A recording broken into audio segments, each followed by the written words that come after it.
I'm Dan Cronin. And I'm Becca Fishman. And you're stuck here with us on the Marooned. Happy New Year. Do you have any New Year's resolutions, Dan? Yes, my resolution is to be nicer. Also to do 200 hours of community service and to stay 500 feet away from Kenwood Academy. Oh, right. I have a resolution too. I'm going to be better about working out my issues with trusting men and to just be healthier about my recreational drug use. News time! Okay.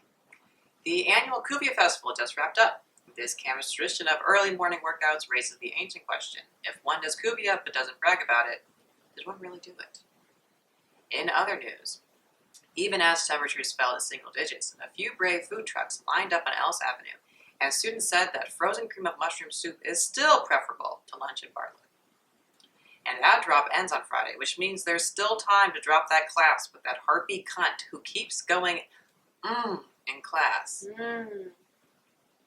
A UChicago professor, Neil Shubin, confirmed the relationship between fins and hands. Students agree this is interesting, but would prefer someone to explain the relationship between classes and employment.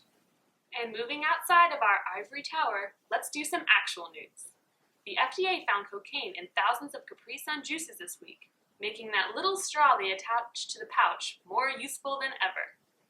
In other news, a local plasma television with 55-inch screen felt objectified by the male gaze. Speaking of male gaze, feminists posed nude on a new website to reclaim their bodies. Voracious body snatchers disappointed. Must forage for other sources of food. Seeking to differentiate himself from Rahm Emanuel, mayoral candidate Jesus Garcia has cut off his toe. And now, if you'll excuse me, I have to go water my begonias.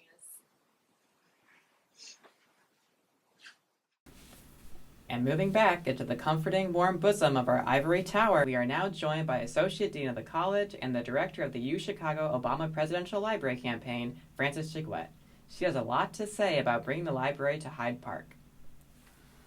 Thank you so much for sitting down with me today. No problem. Thanks for having me. There's been a lot of controversy over the placement of the library, so I'm going to go ahead and dive into some hard-hitting questions. Hit me hard, Dan. Hit me hard. Oh, someone heard about my probation. So let's get started. Why did it take the university so long to release the design plans for the library? Well, Dan, I'll tell you. There are a lot of complex terms one has to deal with when they're trying to propose a presidential library. Alderman, Dewey Decimal System, pencil, Ticonderoga. Of course. And could you address the concerns that the library will not create enough jobs to make the project worthwhile? Well, this is completely unfounded. I have a job. My coworker has a job. The university has hired so many public relations people to spin this mess. Are you still hiring? Absolutely not. Okay. How will students who are afraid to cross streets get their hands on these books? That concern was key to our design. In keeping with the president's policies, we'll be using book-delivering drones to address this issue. Talk about an explosion of knowledge. We prefer mass holocaust of misinformation. Anything else you'd care to mention? Well, we haven't announced this officially yet. I'm pleased to reveal that the site will not only feature the Obama Library, but also the honorary Joe Biden bookmobile and Benihana's. Oh, wow! Yeah, it just kind of sits there, looks nice, and occasionally makes mediocre teppanyaki. Thank you so much for joining us, Frances.